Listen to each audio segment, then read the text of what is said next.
ربنا قال لنا ان ليله القدر هي الليله اللي بتحدد مستقبلك وبتتغير فيها الاقدار، مش ليالي الثانويه العامه. انا مش عارف مين اللي طلع المصطلح ده. في قوانين البشر حطتها وفي قوانين الاله حطها. خدت بقوانين البشر او ما خدتش، قوانين الاله هي اللي هتمشي. يعني ايه؟ يعني مثلا من قوانين البشر ان انت لو ذاكرت وجبت المجموع الفلاني هتخش كليه الهندسه او كليه الطب مثلا. من قوانين الاله انك لو عملت الشيء الفلاني هتتيسر لليسرى، ما عملتش هتتيسر للعسرى. فتلاقي حد خد بقوانين البشر دخل كليه من كليات القمه بس تلاقيه مش لاقي شغل. واحد تاني دخل كليه عاديه جدا ولكنه مليونير وسعيد. طب ايه الحكايه؟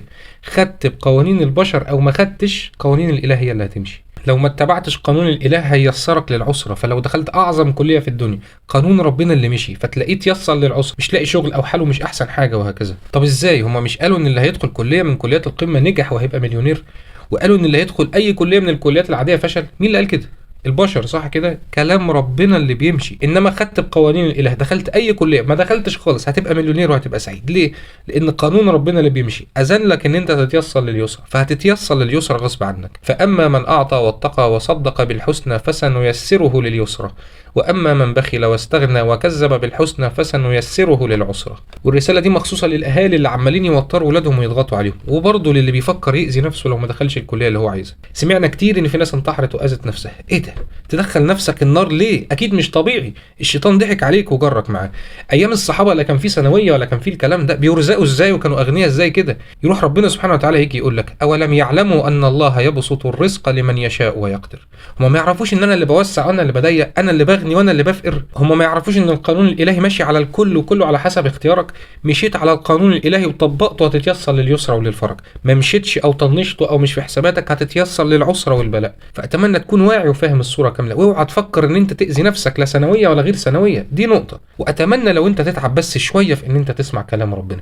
ما هو كده كده خدت بقوانين البشر او ما خدتش، قوانين الاله اللي هتمشي، فخليك فاهم. فاذا الموضوع مش محتاج خوف ولا قلق ولا اي حاجه. كده كده الكليه اللي هتدخلها لو انت ملتزم بقوانين الاله، بعد عن الكبائر وبتتقي، ايا كانت الكليه اللي هتدخلها هتنجح وهتبقى مليونير. يا اخي ما دخلتش خالص، واطمن لحكمه ربنا ولاختيارات ربنا. اللي ربنا هيختاره لك هو اللي فيه خير ليك. اتذكر في سوره الكهف ان في ناس كانوا شغالين على سفينه، فرايحين لشغلهم لقوا حد بوظ لهم السفينه فما عرفوش يبحروا.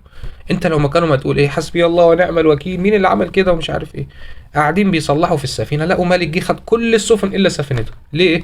سفينتهم فيها عيب. الملك كان عايز كل السفن السليمه، فبدل ما كانوا بيقولوا حسبي الله ونعم الوكيل بيقولوا الحمد لله ده طلع خير.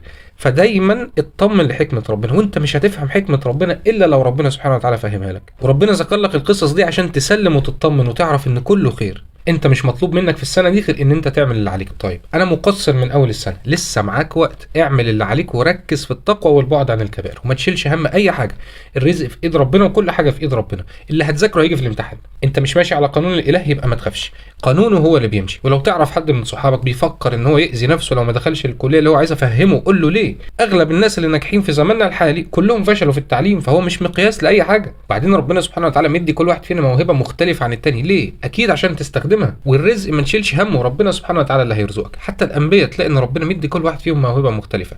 يعني سيدنا سليمان كان بيكلم الطير وبيكلم الحيوانات، سيدنا يوسف كان بيفسر الرؤى وبيأول الرؤى، سيدنا داوود كان الحديد بيلين في ايديه. كل واحد فيهم استخدم الموهبه اللي ربنا سبحانه وتعالى اداها له، فبقى ليه شأن عظيم في الدنيا. ربنا بيقول لك الموهبه اللي انا اديتها لك استخدمها، هي سر سعادتك في الدنيا، امشي وراها. وان ربنا يسر حد للاسره فهو لسبب واحد، بان هو ما اتبعش القانون الالهي وهو اللي ظلم نفسه. يعني حتى ربنا سبحانه وتعالى قال وما ظلمناهم ولكن كانوا انفسهم يظلمون. ربنا قايل لهم ان في قانون ماشي على الكل، هم اللي طنشوه.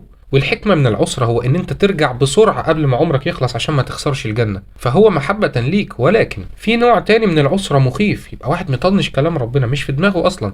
الاصل في الموضوع ان ربنا يقفلها عليه، لا ربنا بيديله كل حاجة. ده بيقول له انا مش عايزك ترجع، انت ما تستاهلش الجنة. اعرف ان هو اغضب ربنا لدرجة ما حدش متصورها. لما يلاقي نفسه متيسر لليسر هيفتكر ان هو صح فهيكمل. وزين لهم الشيطان اعمالهم الذين ضل سعيهم في الحياة الدنيا وهم يحسبون انهم يحسنون صنعا. ربنا قال لك فلما نسوا ما ذكروا به فتحنا عليهم ابواب كل شيء، ادالهم كل حاجه. حتى اذا فرحوا بما اوتوا اخذناهم بغته. في فئه منهم ربنا سبحانه وتعالى عمل لهم استثناء، بدل ما يقفل لهم كل حاجه لا بيديهم كل حاجه عشان يفتكروا ان هم صح ويحسبون انهم يحسنون صنعا.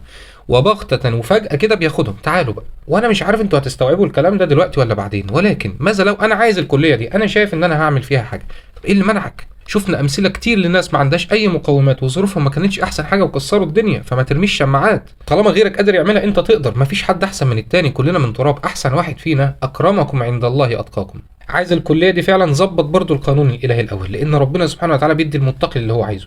وخلاص رمضان قرب، فاضل له كام يوم، وليله القدر قربت فيها بتتغير الاقدار.